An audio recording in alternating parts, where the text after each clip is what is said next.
बिस्मिल्लाहिर्रहमानिर्रहीम। दो प्रोसीजर हैं स्कॉलरशिप अप्लाई करने के। आप सबसे पहले तो आप के अपने कंस्ट्रेंट देखें कि आपको के पास आइल्स है, जीआरई है, टॉफल वगैरह, ये अगर आपके पास हैं तो इज़ ओके। अगर नहीं है तो क्या आप देना चाह रहे हैं, आपके पास टाइम है इतना कि आप इसको अफोर्ड कर सकते हैं। अगर आप देना चाह रहे हैं फिर तो वो कंट्रीज़ आप सिलेक्ट कर लें, आपके पास ऑप्शन ज़्यादा होंगे।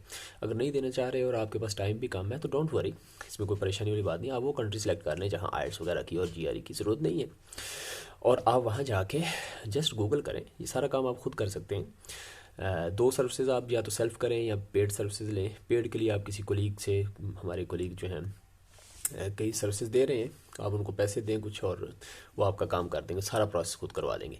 अगर आपके पास पैसे नहीं है और आप ये काम नहीं करना चाह रहे या ये पॉसिबल नहीं है तो आप दूसरा ऑप्शन ये है कि फ्री होगा। बाकी ये अप्लाई करना सब कुछ, इसमें कोई इतने पैसे नहीं लगते, कुछ नहीं लगना आपको। तो आप ऑनलाइन जाएँ, वहाँ गूगल करें, जो कंट्री सेलेक्ट किया है आप गूगल पे लिख दें कि top 10 universities in that country, उस कंट्री का नाम लिखें, उस यूनिवर्सिटी की वेबसाइट पे चले जाएं और वहाँ जाके आप उसका प्रोसीजर देखें अप्लाई करने का। उस पूरे प्रोसीजर को फॉलो करें and all the steps you will easily, वहाँ सारी डिटेल्स होती हैं, किसी के को परेशानी वाली बात नहीं। आप अपना काम सारा खुद करें और वहाँ जाके आप इसको अप्लाई करें।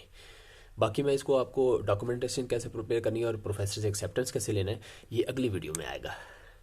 Hope you will enjoy this video. Stay blessed. अल्लाह हाफिज़।